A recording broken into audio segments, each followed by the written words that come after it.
Hi everybody, welcome to our program. Today our guest is Pamela Olson. He will make a presentation titled as Life and Death in Palestine, One American Writer's Perspective. We can start here. Thank you.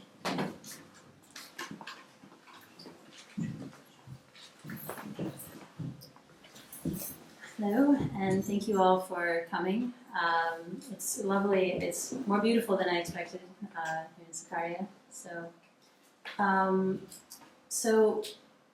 I'm American. I grew up in a small town in Oklahoma. Like most Americans, I didn't know anything about the Middle East, about the Muslim world, about anything like this. And I got all the way to college without knowing about it. And then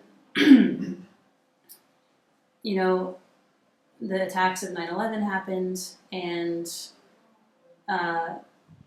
all of a sudden our government is talking about this region of the world where people hate freedom and, all these kind of axis of evil and all this sort of stuff that to me sounded like propaganda.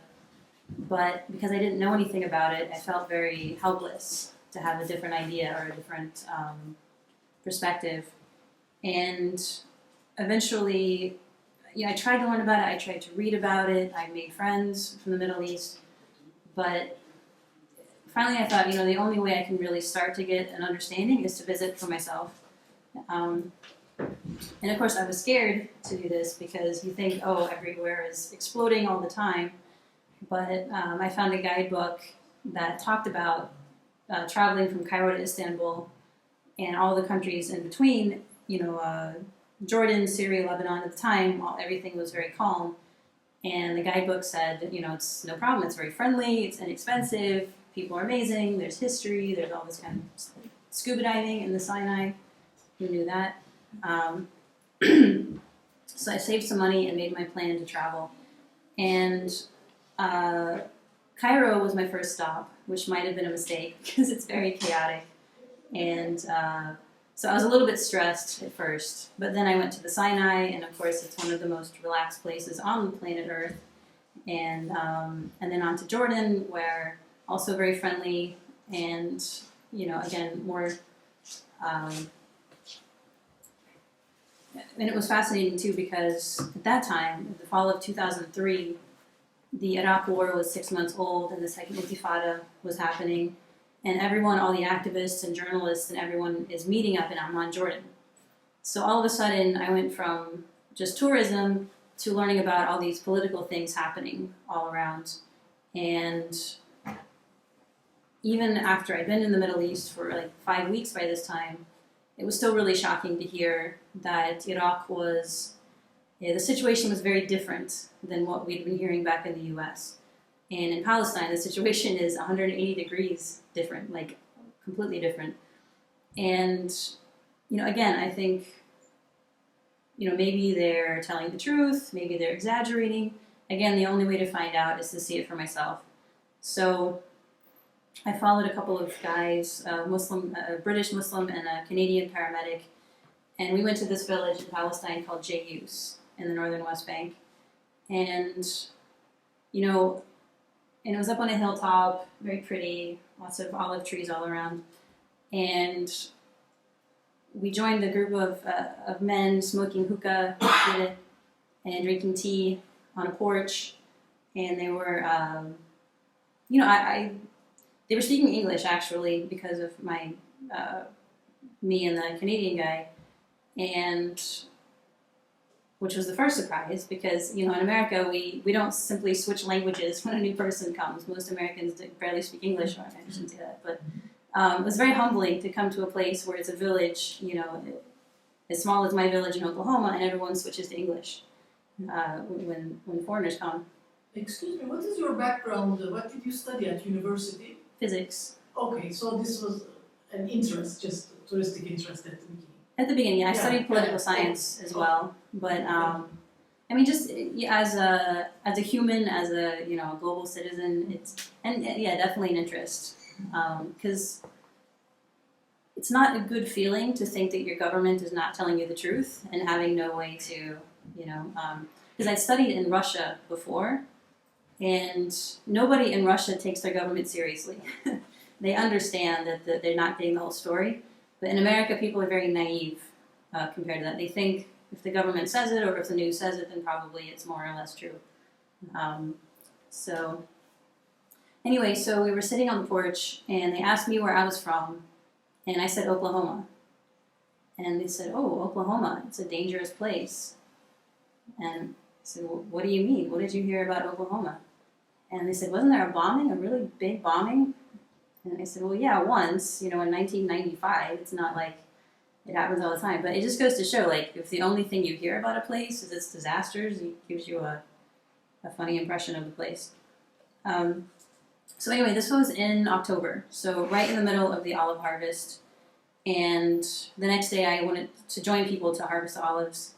And immediately we saw this, like 30 feet high or 10 meters high, electric fence with 2 roads on either side, and then trenches, and then razor wire piles, and these signs that say, anyone who approaches the fence endangers his life.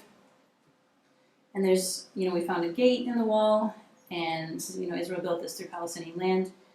And this is an example of opening times in the gates of people, and this is people trying to get to their own land, the land that they've owned for generations. I'll show you the map in a minute that shows the route. But this is a case where there's opening hours are posted. Normally they're not even posted. And even if they are posted, the soldiers might be late, the soldiers might be in a bad mood, the soldiers might not have the key, and you have to have a permit given by Israel to visit your own land. So maybe they don't like your permit, or maybe you don't have a permit. So it's kind of this really crazy nightmare kind of thing. And this is the last house is a Jayus. This is the wall. All of this is Jayus, and olive groves, greenhouses, and all of Jayus's water resources. So here's Jayus, here's Israel, and here's where the fence was built. And this is an Israeli town called Zufim, built on Jayus lands. And these are areas where Israel has plans to build new settlements. And this right here is an area where in 2004, Israel bulldozed 650 olive trees belonging to a friend of mine, again, to build a new settlement. So this is my first day, my second day there. And I'm seeing this fence, and I'm seeing everybody waiting, and I'm seeing the soldiers, kind of the way they treat people and the way people change when they're interacting with the soldiers. And, they become very, quiet and well-behaved, as opposed to, as soon as they're past the soldiers, then it's back to joking and being, all this kind of alive human beings.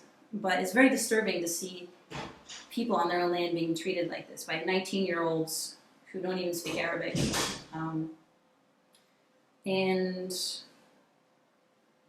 So it was very, very disturbing and of course, natural to want to learn more.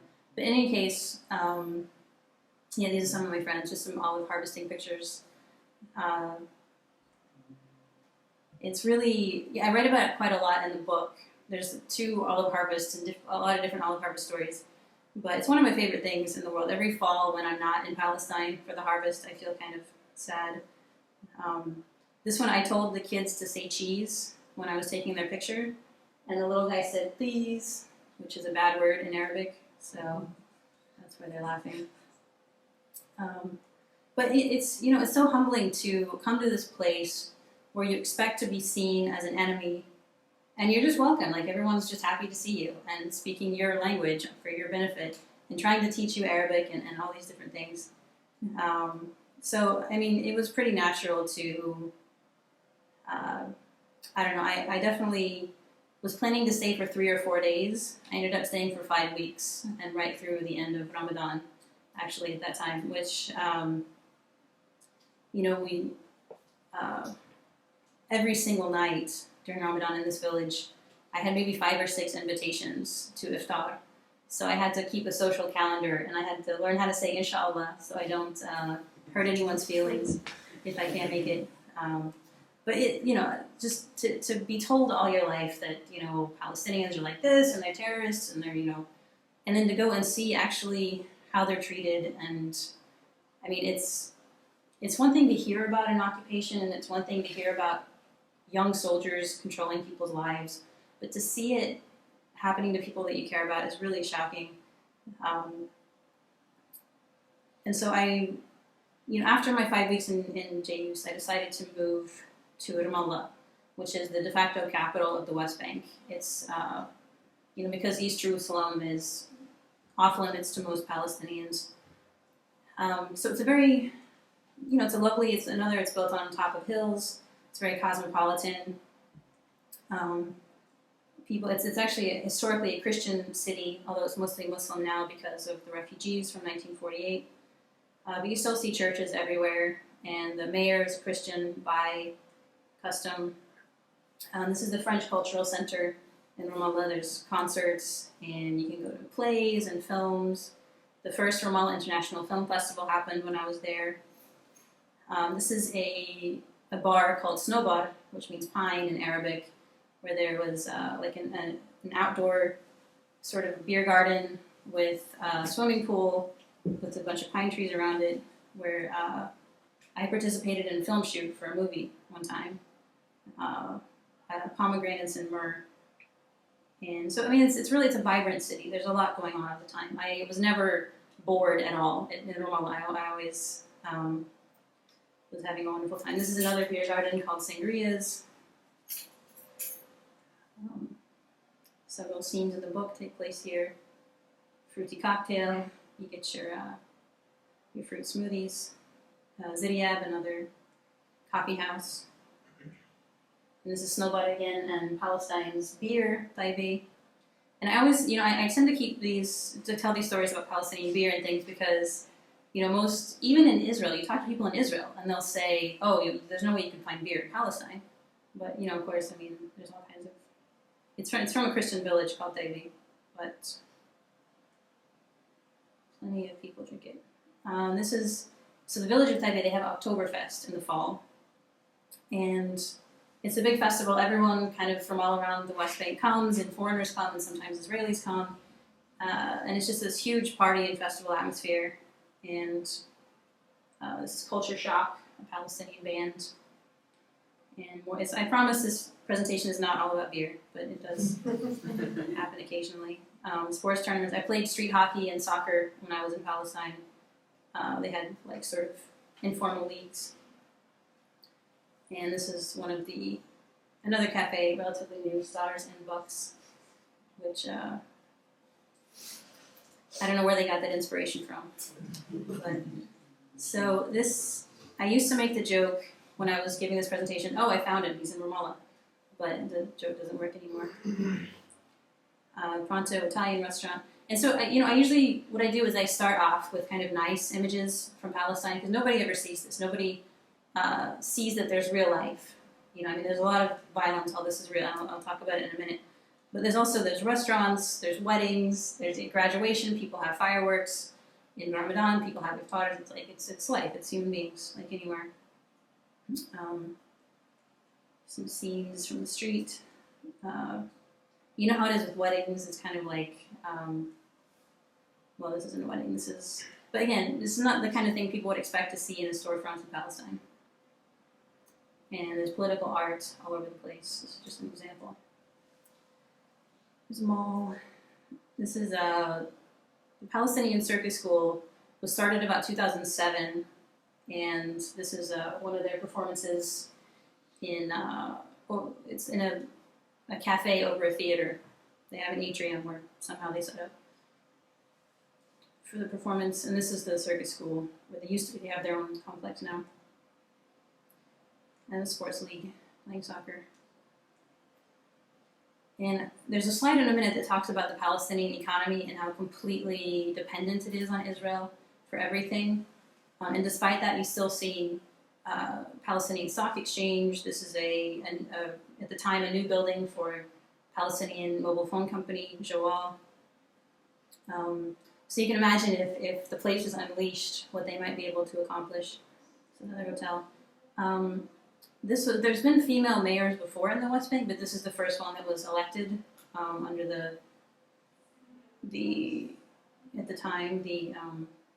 local elections. Fatih al-Barouthi, I moved to Ramallah, and for a while I was volunteering with a progressive political party called the Palestinian National Initiative. And after about 3 months of that, I was offered a job as a journalist for the Palestine Monitor.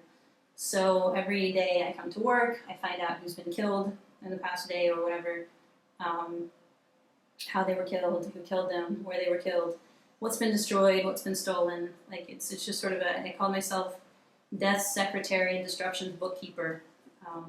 Just keeping up with all of these things and all the trends all the time. And we did interest stories as well, like traveling and meeting this woman. It was lovely. It was really nice to watch men bringing her coffee and barbecue in the hills. Palestinian kids. Anywhere you go in Palestine, you're gonna get. It's like you bring out a camera and it attracts children from everywhere. Sorini, take my picture. Birzeit University, the most prestigious university in the West Bank. And this is a church in Nablus, the Church of Jacob's Well. And this is a village north of Nablus where there's waterfall, like there's a huge spring coming out the side of a mountain. And there's a cafe that took all the sort of channeled it into a bunch of waterfalls. So you can sit there and drink your tea and listen to the water falling all around you, which, you know, in the generally dry West Bank, it's a beautiful, beautiful feeling. And this is my transitional slide. So this is a hotel in Nablus with a stained glass window that's been shot. You know, something beautiful with something horrible done to it, and that's kind of how I see Palestine in general. You know, one of the first things people want to talk about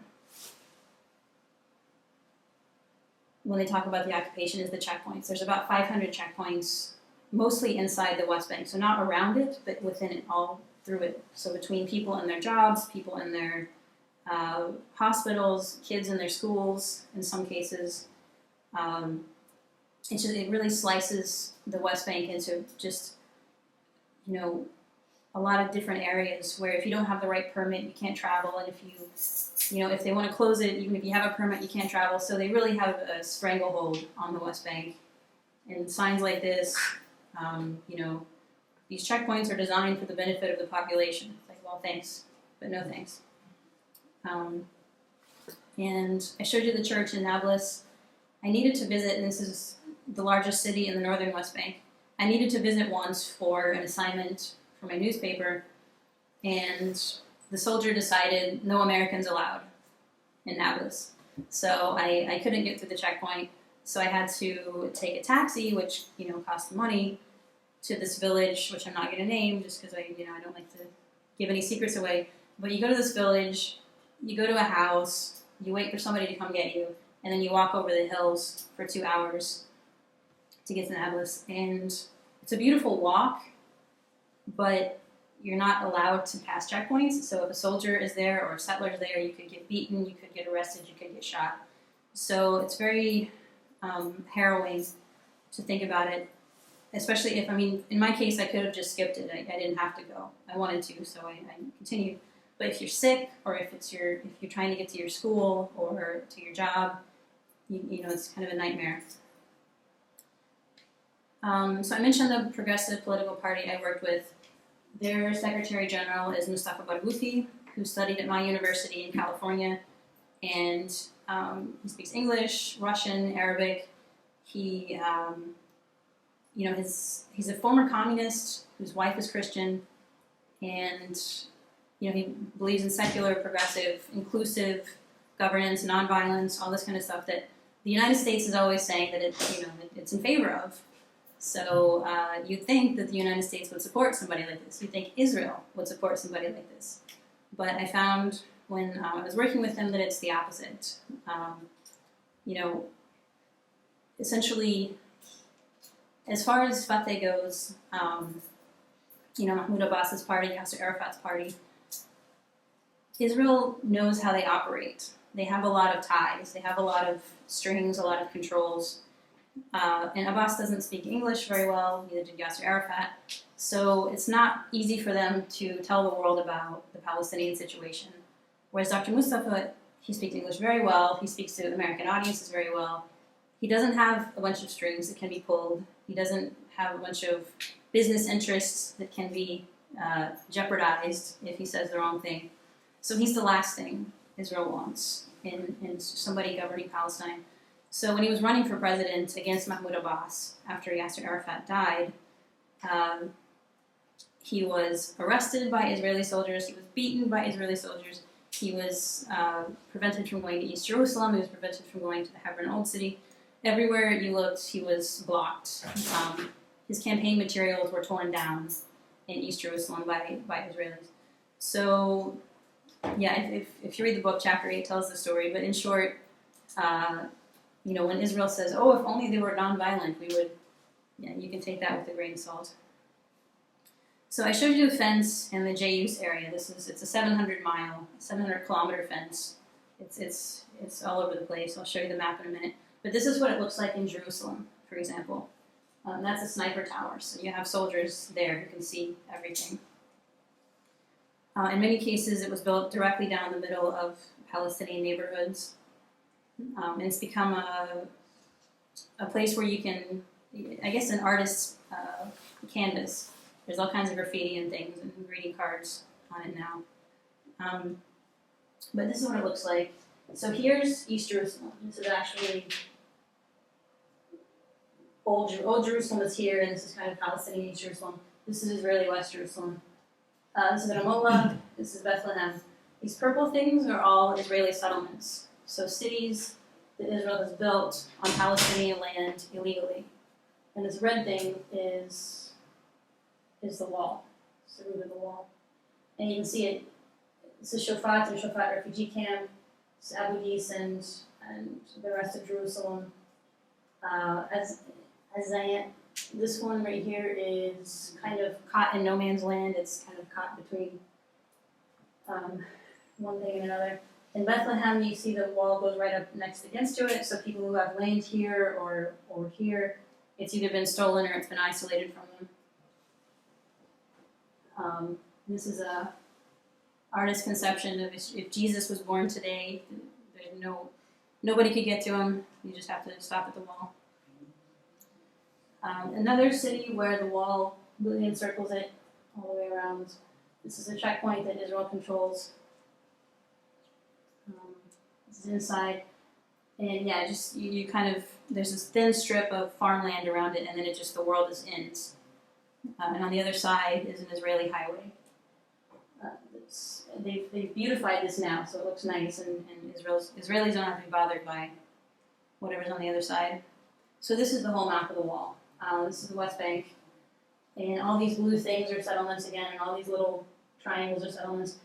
And this is, where the wall. These two right here are major water sources. So you can see they come around, and this is all of Jayus' water sources.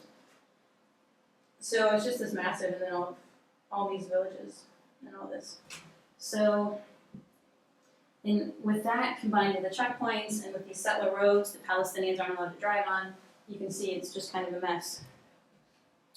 And when I talk about settlements, a lot of people don't realize these are cities. These are full-blown, that they're not sort of wooden forts on a hillside. They're actual cities. This is one on a hill above Ramallah. There's a horrible story in the book of a sniper attack from Sagot, from the settlements. It actually ended up leading to a suicide bombing because it made somebody kind of go out of his mind. And this is the settlements. This is sort of the outskirts of Nablus, and this is the settlement of Elam Moreh. And I visited the settlement actually and talked to this leader who's from Brooklyn, from the United States. And I pretended to be a supporter, and I asked him, what do you think about the Arabs? Because you can't say the word Palestinian to a settler, because that'll automatically, put you in the lefty camp or whatever. So he said, I don't have any problem with Arabs, as long as they stay on their own areas and don't ask for special favors and understand they're living on Jewish land. And I said, kind of like an Indian reservation in the United States. And as soon as I said it, I was like, uh-oh, he's gonna know. But he said, yeah, like an Indian reservation. And so he was totally on board with concentrating people into small areas and telling them to stay put and stealing their land. Another settlement. This one is between Jerusalem and Bethlehem. There used to be this hill, which is kind of a park area. You can go for a picnic or a hike or whatever, and it's been turned into this settlement. And this is the full map of the West Bank. All of the dark blue things are settlements.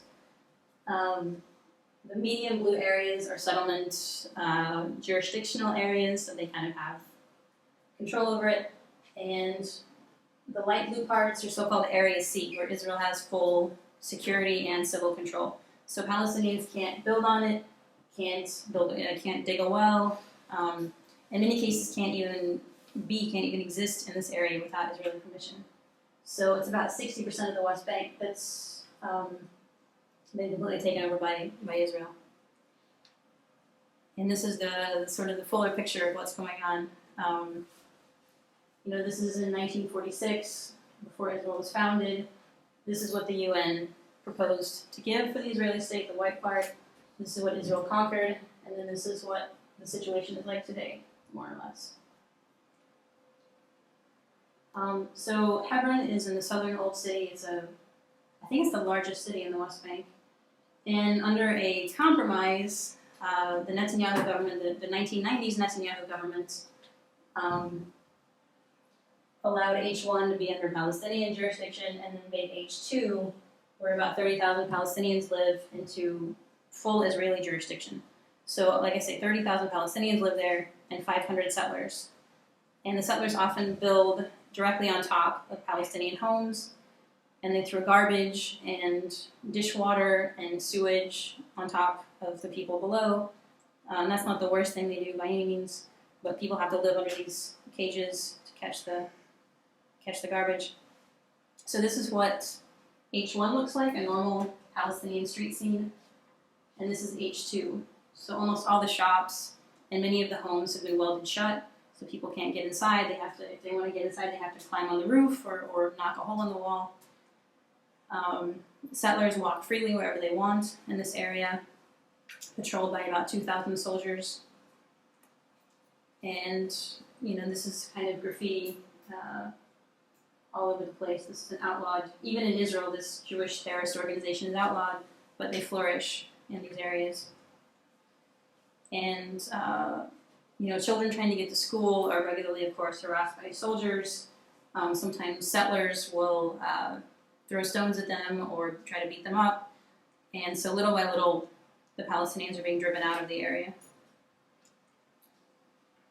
This is the other side of the Gaza Strip.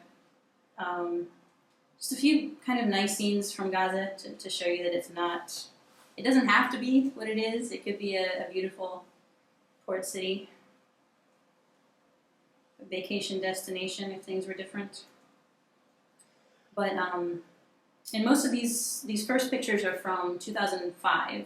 So this is before Operation Cast Lead, before last summer's massive destruction. Even now, this is Rafah. The neighborhood where I was staying, most of the homes were at least partially destroyed. Most of them actually were completely destroyed. Most of the ones remaining were at least partially destroyed. And people were living in them anyway. You can see the water tank because they have nowhere else to go. And so this, I think, is from Operation Cast Lead, the American International School in Gaza, which is paid for in part by American tax dollars. The weapons used to destroy the school, also paid by American tax dollars. So I like to show this to Americans who don't like paying taxes. Not a very good use of funds. This is from one conflict or another. This is students coming back to school with their seatmates having been killed. Sadly frequent occurrence. So again, in 2005, that's when I was doing most of my work there. There was it seems like compared to the slaughters recently, it seems like a relatively small thing. I think 300 or 500 people were killed. But at the time, it seemed totally horrific, and everyone was horrified. And these were 3 of the casualties that I covered. This one was, Israelis can set up a closed military zone, which just means an area where they don't want any Palestinians to be. and there's no sign, there's no announcement, nobody knows where it is. But the Israelis have regulations that allow them to open fire on anyone who enters the zone. So this little girl, she was on her way to school, got lost, wandered into a zone, or maybe she wasn't even lost, maybe it was the way she was supposed to be. But one of the snipers shot her, and another soldier came and shot her twice in the head to confirm the kill while she was on the ground. And then he shot 13 or 14 more bullets into her body just to relieve pressure, as his friend said. These two were both shot and killed while they were sitting in classrooms by Israeli snipers. So this one, the transcript of the killing was leaked to the Israeli press, so everybody knew the circumstances, and the international community knew the circumstances. So this soldier was actually put on trial, which almost never happens. Normally, whatever Palestinian is killed, whatever the circumstances, it doesn't matter, nobody looks at it twice. But he was put on trial, and 1 year later, he was acquitted of all charges. So, again, even for this horrible example, not even improper use of weapon, not even behavior unbecoming an officer, he had no charges. So meanwhile, just sort of everyday violence, Israeli society is becoming more and more right-wing, more and more racist, more and more xenophobic, and these vigilante groups, whenever they're not happy with something Palestinians do or with something the Israeli government does, they take it out on monasteries, on churches, on mosques, and despite dozens of these attacks, the Israeli army, which arrests Palestinian kids for throwing stones, can't find anyone, can't find out who did it, can't punish anyone. So it just happens over and over and over again. And the same thing with settlers cutting down or burning Palestinian olive trees. Even a school inside Israel, which is one of the very few integrated schools that has both Palestinians and Israelis at the same school, it was burned by these vigilantes. And as far as I know, nobody's been found still. And this is the kind of graffiti they leave behind in Hebrew. The only good Arab is a dead Arab, this time on buildings, next time on humans, don't touch our girls, etc., etc. And this is one of the army brigade. The different army brigades in the Israeli army, they make T-shirts sometimes, and this is the T-shirt that one of the brigades made. It shows a Palestinian woman, 1 shot, 2 kills, which just goes to show the mentality of some people. So here's the blue ones are Israeli deaths, the red ones are Palestinian deaths. This is the second intifada, so you can see there was a spike in Israeli deaths, and then it was pretty low. And most of these have been soldiers, not civilians. But you can see there's actually more people killed during these 4 years, more Palestinians killed than during these 4 years. And last summer, you had this many Palestinians killed. And almost all of these are soldiers killed after they invaded Gaza. So, the numbers, if you believe the Israeli narrative that the Palestinians are always attacking us and we fight back, these numbers tell a very, very different story. So this is supposedly, after Operation Cast Lead, this is when there was a ceasefire. I always put ceasefire in quotation marks because with Israel, you never have a real ceasefire. So during that ceasefire, 28 Israeli civilians and 10 soldiers were killed. 5 were killed from the rockets that Hamas fires and other factions. 5 were children. At the same time, 600 Palestinians were killed, including 100 children. So April 24th of last year, Hamas and Fatah have been alienated from each other in Gaza and the West Bank. And they've been trying in different ways to form a unity government. Israel always tries to undermine it because they don't want to unify the Palestinian leadership. Shortly, about 3 weeks after this unity government was formed, during the Nakba Day protests, which commemorates the 1948 expulsion, these two young men who were not demonstrating even, they were walking down the street and cameras caught them, their killing. They're walking down the street and snipers shot and killed both of them. just for no reason.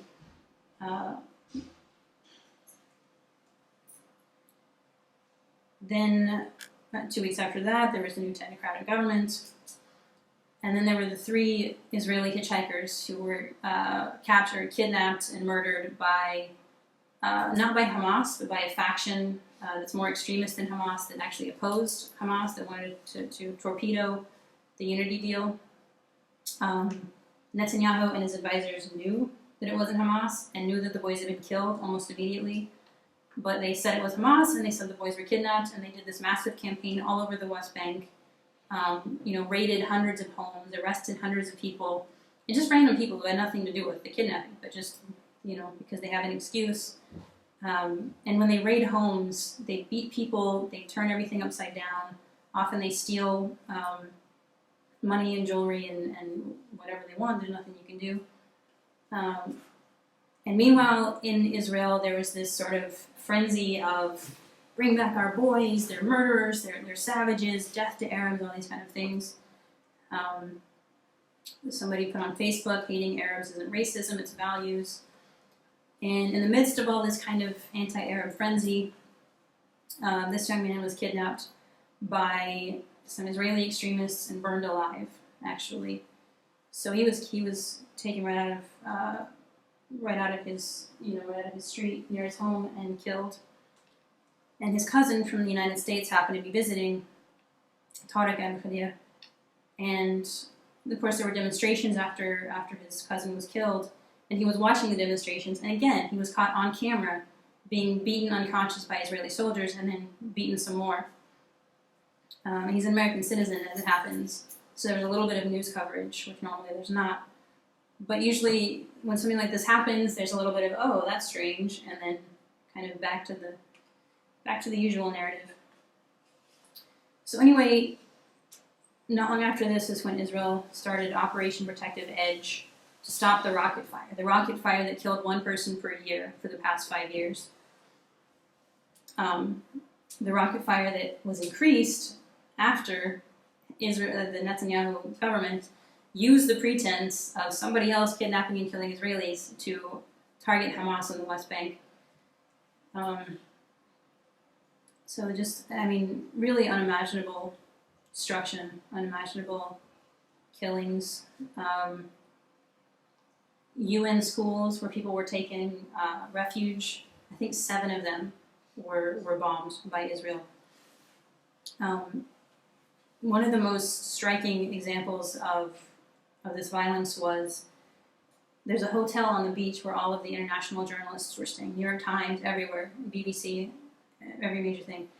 The journalists were playing football with some boys, and then when the boys left, 2 Israeli missiles came and killed 4 of the boys.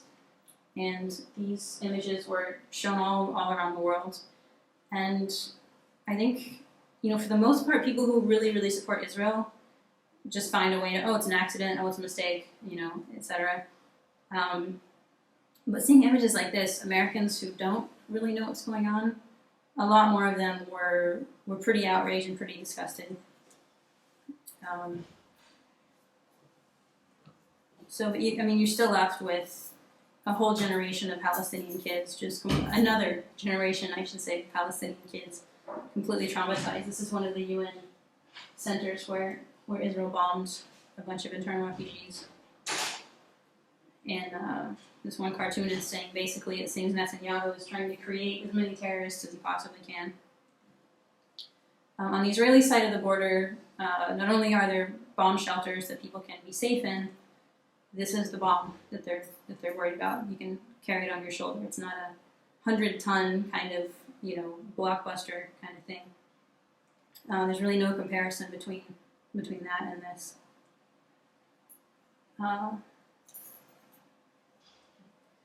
So more than 2,000 Palestinians killed during 50 days of violence, 500 children, 200 women, 85 older people, 10,000 injured. And injuries in these kind of attacks, aren't slight injuries. They tend to be amputations, brain damage, serious lifelong injuries. About 60,000 left homeless, and this is a place where already there was a housing shortage. At the same time, 6 Israeli civilians were killed, and 66 soldiers, mostly inside Gaza. Meanwhile, back in Jerusalem, I mentioned I showed you some of the settlements. Israel, at this point, is going neighborhood by neighborhood, trying to find ways to kick Palestinians out and make East Jerusalem as Israeli as possible. In this area called Sidwan, which is right near the old city, they've decided to build an archaeological park, which they have to demolish houses to build it. They have to kick people out to make it safe. They have to do this. So this, they have protests as well. Expulsion disguised as archaeology. One of the ways to put down protests, one of the less nasty ways to put down protests, is to spray people with skunk water, which is this sort of oily, foul-smelling sewage water that it sticks to you for days. But this shows them they're just simply spraying it at a house. I don't know why, but it's very common for people to just be harassed randomly. These are another thing that happens not infrequently is that settlers will run over Palestinians either on purpose or an accident, and then of course they don't want to stick around and file a report, so they just leave, and then and nobody knows, is it an attack, is it an accident? And there's no accountability for it. So the soldier wanted to intentionally, and it's definitely been documented where they have intentionally done it. There's nothing really Palestinians can do about it. But there was, in Jerusalem last summer, a Palestinian driver drove way too fast near a crowd in East Jerusalem, by the way, in the Palestinian areas, in a tram stop that Israel has built illegally to service the settlements. And he killed, his car hit and killed a young Israeli girl. And it was all over the news, oh my god, a terrorist attack, oh, how could it happen? He was shot and killed immediately, as usually happens. But you don't turn on the news and hear about the Palestinians run over and killed. And so it's funny, there's many ways Israel seems a little bit schizophrenic. One of them is Netanyahu will say one thing and his defense ministers will say something completely different. So his propaganda is that Mahmoud Abbas he has primary responsibility for any attack that comes from the West Bank. And his defense officials are like, dude, he's the one keeping a lid on the West Bank. Like, he's the one working with us to make sure that it doesn't become an actual conflict and it just stays to a few random attacks. But it's not a mystery why Abbas does this. The Palestinian economy is completely dependent on Israel. All imports and exports are at Israel's discretion. Most of the water and electricity are supplied by Israel. Often, literally, the water is taken out from under their feet and sold back to them at inflated prices. Most building projects require Israeli approval. Checkpoints, if you want to get past the checkpoint, you got to get their permit. Gaza is under total siege. And anytime Abbas refuses security cooperation, Israel can bring not only him, but the entire West Bank to its knees. And so what have Palestinians done to try to, nobody wants to live like this. Nobody would consent to live like this forever. What have they done? They've tried to gain recognition in the UN. They've done so a bit, but it hasn't done much yet. Demonstrations, of course. They try to board the settler buses that go on the roads Palestinians aren't allowed on. And, of course, they get kicked off and arrested and nobody notices. They've tried to join the International Criminal Court, but, if Abbas can kind of use that as a bargaining chip, but Israel has so much more leverage than he does, it's not clear it's ever going to go anywhere either. And the other is the boycott, divestment, sanctions movement, which basically aims to, both symbolically and in real terms, punish Israel nonviolently and economically, as long as it's violating all these international laws. And just in case you're not aware, Turkey has about $5 billion worth of trade with Israel every year. This is, most Palestinians would not be too thrilled about that. Of course, I can't talk. My government's much worse, but anyway. So these are just some pictures of nonviolent demonstrations, which happen all the time. It's not a rarity. It's a very normal thing in the West Bank. There's many organizations, both Israeli and Palestinian and joint, trying to talk together and work together for peace. This is a village called Benayin, which the movie that got nominated for an Oscar called Five Broken Cameras is about this village. It's a wonderful movie. I recommend it completely. And I joined them, and at first it's kind of a party, and there's costumes, and there's art, and there's marching, and there's music. They dressed up like the people from Avatar one time to be like, we're the indigenous people. And then this is right before the chaos begins. The tear gas, the beatings, the arrests, the rubber bullets, and several people have been killed at these demonstrations.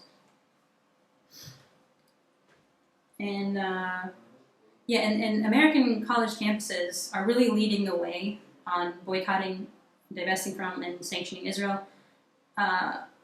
Almost every year you have half a dozen or more campuses who, the first year they'll bring it up and it'll be killed, just finished. The next year they'll bring it up and there's a huge debate and then it's killed. The next year they bring it up and there's a huge debate and then it passes narrowly. And then the administration says, we're not going to do that. Even though you voted for it, we're not going to do it. So, but it's like it's definitely building, and they're taking a leadership position, as they often do in different human rights and foreign policy issues in the United States. And of course, Israel responds with the usual ways. So, back to my country, the United States, it gives about $3 billion a year to Israel, and more than that actually, but that's a baseline. Complete support in the UN. This is, dozens of resolutions trying to rein in some of Israel's abuses. All of these ones are the United States vetoing every single one of them, no questions asked. My next book is on this question: why is the U.S. so deeply entwined with Israel? I kind of realized by the time I was leaving Palestine that the road to Jerusalem actually goes through Washington. Washington is really where decisions are made. They can make a huge difference. Unfortunately, there were Cold War calculations in the 60s and 70s, and now there's a deeply entrenched pro-Israel lobby in the United States that has a lot of money. It's one of the top 3 lobbies in a place that's pretty much run by lobbies. So they have an incredible amount of power, and there's nothing close on the Palestinian side. And even Netanyahu gets most, 6.8% of his campaign contributions come from abroad. So you have sort of wealthy right-wing extreme Zionists in the United States and wealthy right-wing extreme Zionists in Israel, and they work together, and they've kind of got this lock on things at the moment. But it's fragile. It's kind of it's top heavy. There's nothing. There's less and less underneath it to hold it up. And of course, Netanyahu has just straight up said there's never going to be a Palestinian state, which is actually helpful. As long as he has some kind of peace process, and he says, no BDS, we're working on the peace process, and the peace process is guaranteed to be pretty useless. There'll be a lot of talk and no action. So actually, it's a lot of people are happy Netanyahu is the prime minister because he's not smart enough even to pretend he's trying for peace. So maybe you've noticed there's been a little bit of bad blood between Netanyahu and Obama. Sarkozy said, I can't stand that guy, or said he's a liar, and Obama said, I can't stand that guy, I have to deal with him every day. This is like a microphone that was turned on that shouldn't have been, that kind of thing. So it's pretty clear Obama has, and even, recently there was that racist tweet by the Israeli minister in charge of strategic affairs with the United States. His wife wrote a tweet that said, what's Obama coffee? Black and weak, which is, a very mean kind of racist thing to say. But it's kind of, to think it is one thing. To say it out loud means it's normalized to an extent that's a pretty normal way to think over there. But unfortunately, Obama's hands are tied to a large extent. He only has so much political capital. He has many things he wants to accomplish, and many politicians have sort of died on the altar of Israel-Palestine because there's so many forces arrayed against you and so few that have your back that it's pretty difficult. So Obama, he's probably going to complain, but keep doing what he's doing. That's if the smart money is on that, but maybe not. He might, in the last year, launch his own peace initiative that Israel's going to ignore, but it might sort of lay the parameters for the future. He might start deciding not to veto every UN resolution that Israel doesn't like, which would be an enormous shift. There'd be huge blowback. But you can see hints that this might actually happen, I hope. Another is Israel has a very smart trick, which is it outsources the costs of the occupation to the Palestinian Authority, which, guess what? I mean, Israel controls whatever it does, so to be funded, they have to get funding from Europe, funding from the United States. And so Israel doesn't have to pay for trash collection, Israel doesn't have to pay for, all the things that they should be paying for, they generally don't have to. But that is another way that the Palestinian Authority is neutralized, because they kind of have to do what Europe and the United States say. So if the Arab world is funding the PA, things might be a little different. Another thing is just sort of forget the PA, let it fall. Let Israel pay for trash collection and schools and everything else. And all of a sudden the occupation isn't quite so profitable. Of course, this is terrifying because all of a sudden it's like, it's not like people want more Israeli presence in their life. And it's not like Israel's going to be gentle with it necessarily. So there'd be a lot of upheaval and a lot of probably violence as well. But in any case, as I mentioned, Netanyahu and this government makes it very clear who is the main roadblock to peace. It's not the Palestinians. And still not clear how the Palestinians are going to get a state. So right now in Israel, there's about 6 million Jews and 2 million Arab Israelis, which are Palestinian Israelis. And in the West Bank and Gaza, there's roughly 4 million Palestinians. These are rough numbers, but they give you an idea. Last estimate I saw said there's actually more Palestinians in this, between the river and the sea, than Jews. So, Israel claiming to be a Jewish democracy, when it effectively rules over a majority within its borders of Palestinians, it's for a long time, certainly within the West Bank, it's a de facto apartheid situation. Now it's starting to look more like apartheid over the entire geographical area. So at some point, Israel has to choose two. If they want all the land and the Zionist rule as it's currently they have, that's apartheid, not real peace. If they want Jewish democracy and peace, they need to start thinking very seriously about a two-state solution, which, as they're showing you in the maps, they have basically been systematically destroying for decades with the settlements and the fragmentation and everything else. So the next alternative is all the land in peace, which is, everyone gets a vote. One state, one person, one vote. Of course, the Israelis would never allow this because it means there's no Jewish state. It's a shared power state, which is not what they want. But it's like you can't have your cake and eat it too. At some point you gotta choose. But right now they're trying to kind of create Indian reservations on the West Bank to warehouse the Palestinians until they can somehow, remove them, or I don't know what. But it's a very unstable situation. So I wish I had better news to end on. Right now this is kind of, it's the unstoppable force and the immovable object, and it's not clear if that's going to get resolved in any kind of good way anytime soon. On the brighter side, nobody expected apartheid in South Africa to end as relatively peacefully as it did. Nobody expected the Berlin Wall to fall with relatively little violence. Nobody expected the Soviet Union to fall.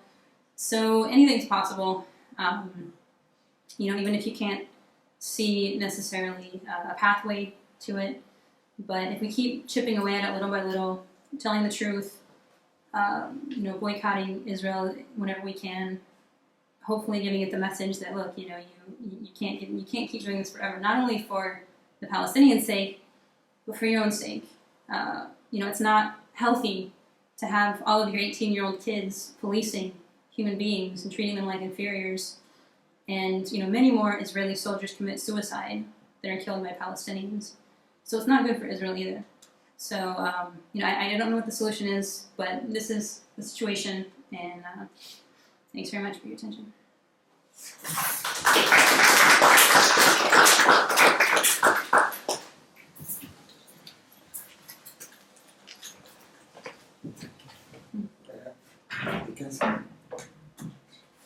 I think we can take questions. Any question? Yeah. I have a question. How do you think the Swedish recognition of Palestine affect the international world? Sweden. I think it's a good step forward. Anyone who recognizes Palestine, it's a shot in the arm in a good way. But many countries have recognized Palestine for many years, and as long as the United States and most of the European Union and Israel itself are not doing so, it doesn't necessarily have much immediate impact on the ground.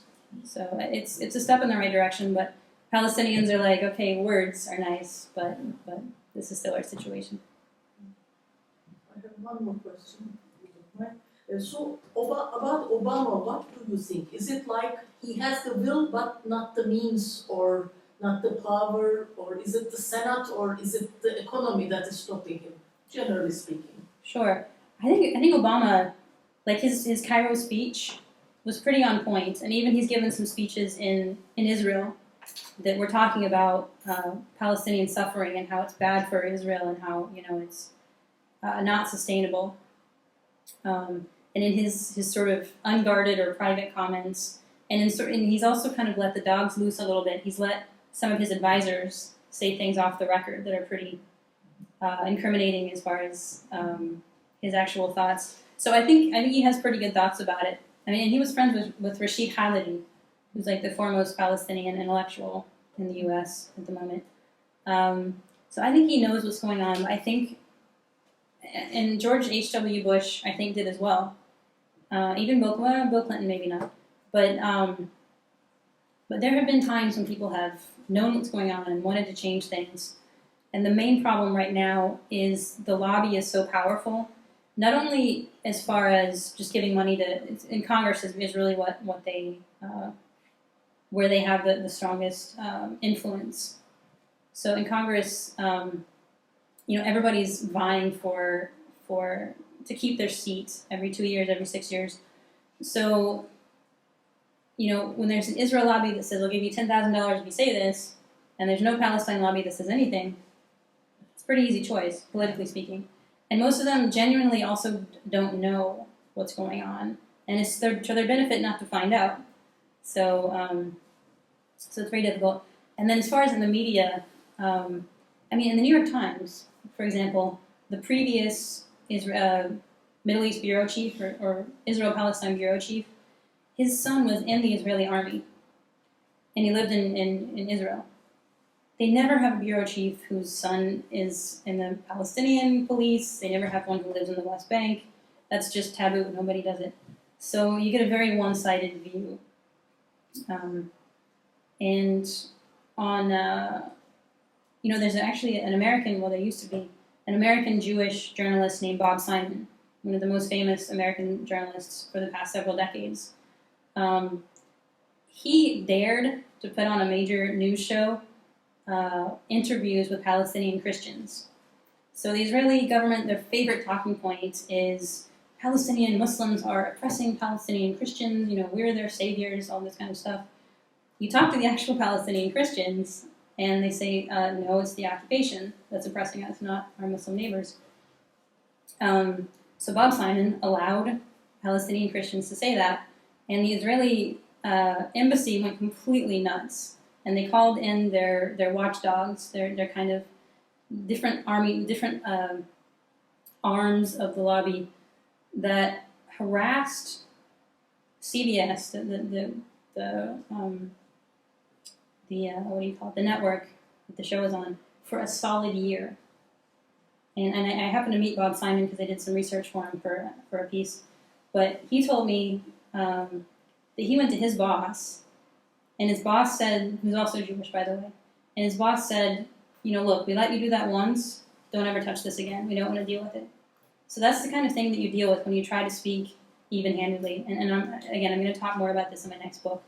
But it's really insane the extent to which, even in Israel, you can have a more nuanced discussion about the occupation than in the United States. Any question? Thanks very much for your time here. I really appreciate it. I'd like to ask two questions. First, you have spent a good deal of time there.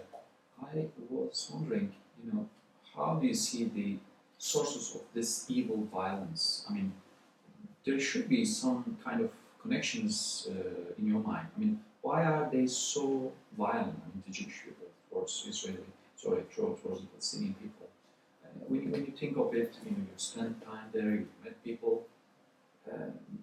One wonders, they have certainly passed the threshold of being a human, normal, feeling, but that doesn't seem to work there. I mean, what is it that makes them really, really that violent? It's my first question, then maybe later. Sure.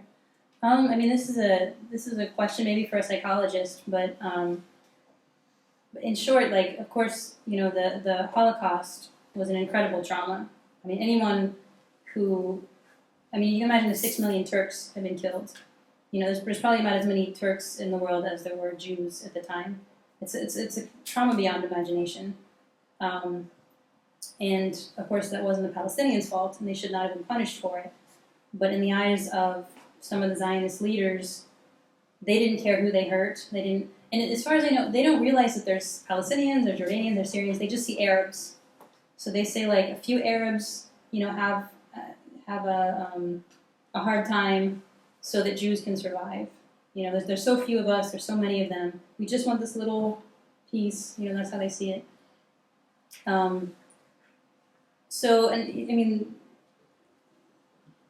If somebody says, I'm going to give 55% of Turkey to refugees who need land, maybe you feel bad for the refugees, but you're not going to see, you're going to say, look, I have nothing to do with this. Why should I give half of my country? It's very natural, very human. It's not like, but the way, I think the Israelis took it personally. They saw it as, first the Nazis were trying to kill us, and now the Arabs are rejecting us and trying to kill us. And so they sort of transferred their animus from this enemy to this new enemy. And, like I say, it's beyond my training as a psychologist, which I don't have any. But transference is a pretty normal psychological thing to happen. Your mother beats you, and then you blame the lunch lady or something. It's so. And then, of course, the trauma of the Nakba, of the Palestinian expulsion in 1948, then that caused all this trauma. And so they see the Zionists as these usurpers, these thieves and murderers, and because they committed so many massacres. I think the Zionists they said to themselves, look, if we want this land, we have to play dirty. We played nice in Europe, we got slaughtered, we're going to play dirty here. That's, a little bit about that. And then, the Palestinians, obviously, they tried to sneak back in, and the Israelis saw this as like, damn it, we have our home, you keep trying to sneak in and take it away from us. So then, there's reprisals, there's this war, there's that war, there's Israel went after the Suez Canal in 1956, which made everyone angry, and then Egypt, attacked, or actually Israel attacked in 1967 again, and so it just sort of goes like this. And each time the Israelis tell themselves a story of why what they're doing is okay, because if they don't have a story in their head, they can't think it's okay. The United States in the Vietnam War, what sense did that make? You go halfway around the world, you kill 1 million people. There's no reason for that, but they have this story in their head. And they don't see the brutality as brutality, they see it as an abstraction almost. So, when you have these stories in your head and you have this fear and this insecurity, it can be really hard to let anything else in. And, to maintain this thing, they had to be more brutal and more brutal and more brutal and more brutal because, nobody wants to be treated like this. Nobody's going to just say, okay, take my land, take my home, it's okay. So it just keeps escalating and getting worse. And that's in Israel. I don't know what is the excuse of right-wing Zionists in America. That seems pretty pathological to me. But again, they point to the Holocaust and they say we played nice in Europe and we were slaughtered, so now we're going to have to join the real world and be like everybody else. And yeah, in short. Okay, thanks. My second question was also related to this. I was wondering, because you're an American and you would at least have some sort of idea about it. How do you think the lay public would react more and more to the plight of the Palestinians in a positive way? What should be done there? It seems to me that not much has been done there. I've just met with this survey which says that 60% of the Americans support torture if it's done in some other places. It's a huge number, isn't it? It's bigger than I would like, that's for sure. Yeah, Americans too. Like, here's the thing. When 9/11 happened, I knew enough about history of the world, even as a 21-year-old, that I was like, look, this isn't the worst thing that's happened in the history of the world. We killed 1 million people in Southeast Asia, and they never really attacked us back ever, right? But eventually, and what we've done in Iraq with the sanctions, this is, before the war even, with the sanctions, 500,000 people, funding Saddam to fight Iran. I knew enough to know that, like, okay, the attacks on 9/11 were terrible. It's an atrocity. Nobody should kill 3,000 random people. But compared to what the United States has done, it's not like you should say, like, oh, okay, we deserved it, that's fine. No, it's not like that. But you think there'd be a little bit of soul searching, a little bit of thought of like, wow, if this is what it's like to lose 3,000 people, what must it be like to lose even more? And to lose your freedom on top of it. But it really went the other way, and it was really disgusting and disappointing to me how easy it was to just sort of whip people up into this nonsensical frenzy against countries that had nothing to do with anything. So yeah, the American public is like most publics, especially when you think you're the best and you're kind of insular and if you're the it's like if somebody hits your little sister, you're gonna get a lot more angry than if somebody does something else halfway across the world. So yeah, so if you don't understand history very well, which Americans don't, if you don't have much perspective, which Americans don't, and if you have a government that's willing to kind of beat up as much, foster as much sort of patriotic bluster as possible, it can have bad effects, and it has throughout history. I think it's starting to change in the United States. People are understanding now that the Iraq War was a bad idea. That's pretty much a consensus. And people don't want to, for example, Israel really wants the U.S. to go to war in Iran. And the U.S. is like, no, we're not. You can ask us to do a lot of things. We'll veto your stuff in the UN, but we're not going to go to war with Iran. We don't have the money. We don't have the resources. We don't have any political will for that kind of thing. And so that, no war with Iran. That's a good thing. That's a good start. And as far as Israel, the vast majority of Americans just don't really know, don't really care. That's just how it is. Among the people who do know and do care, in the sort of Palestine or pro-Palestine community, you have more and more people getting active. And in the American Jewish community, you have kind of the right-wing lobby, AIPAC, and you have the middle, liberal, Zionist lobby, J Street, and you have Jewish Voice for Peace, which genuinely believes in equal rights for everyone. And every time Israel does one of these enormous massacres in Gaza or whatever, or Netanyahu says something else outrageous, people move from AIPAC to J Street and from J Street to Jewish Voice for Peace. So, it's not like things are flipping completely, but things are changing. And then when is the tipping point going to come? I don't know. I can't predict that. But I know things are moving in the right direction. Good question. I want to say first thank you for your presentation. My question about is U.S. foreign policy to Palestine especially. In USA, Muslim and Arab lobbies not affected. Not affected Middle East U.S. foreign policy. Why? There's several reasons. One is a lot of Middle Eastern countries have very hierarchical systems, often like even monarchical, just sort of one ruler. So they think that by lobbying the president, they can change something. Whereas the Israel lobby has the patience to go one congressman at a time. And they also have a large grassroots base.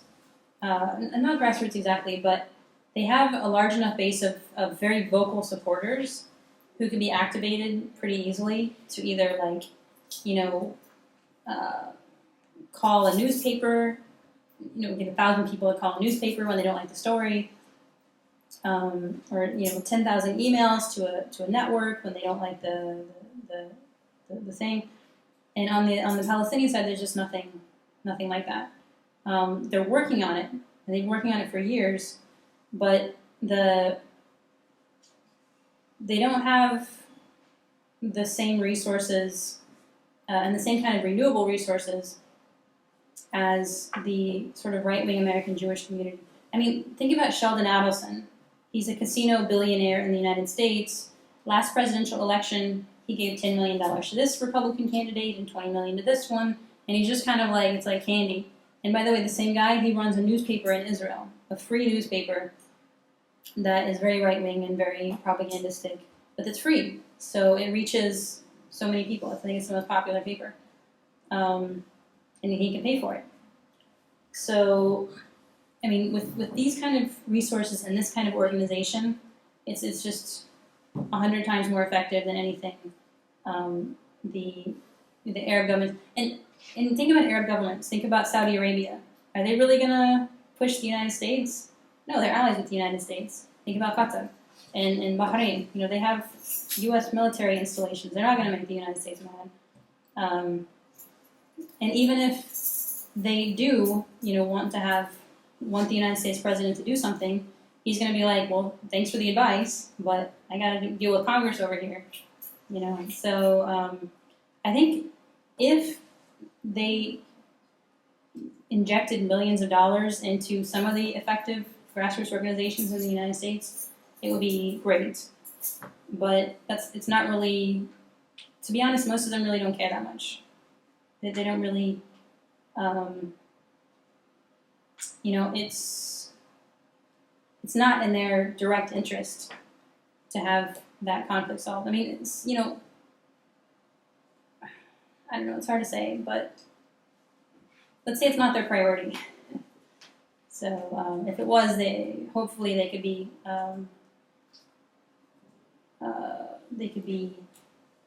entreated or convinced to give more money for it might be more effective.